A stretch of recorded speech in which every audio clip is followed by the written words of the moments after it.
అయితే ఒకప్పుడు కారంటే తోపులు, తురుములు, పైసలు గల్లోళ్ళు మా రాజులు అనేది. ఒక్క కారు ఊర్లోకి అత్తే చాలు ఇగ ఇట్లనే చిత్రంగా చూసేది. ఇక పోరలందరూ కారని కూరికేది.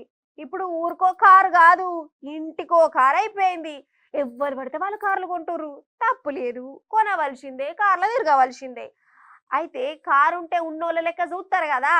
కానీ కారున్నోళ్ళు కొందరు అప్పుడప్పుడు తెలివిలేనోళ్ళ లెక్క కూడా చేస్తారు.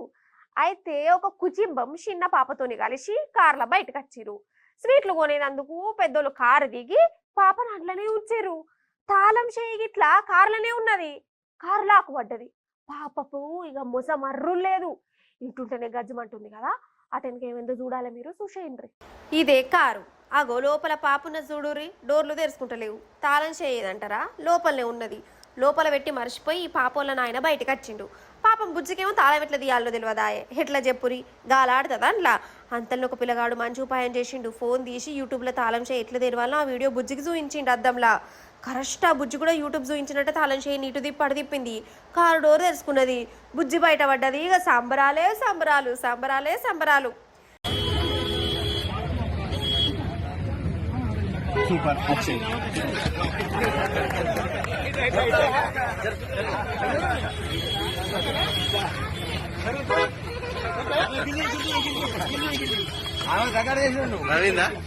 నిజంగా నాకైతే మస్తు అనిపించింది. కారు డోరు ఎట్లా తెరవాలో యూట్యూబ్లో చూపించాలన్న ఆలోచన వచ్చుడు గొప్ప.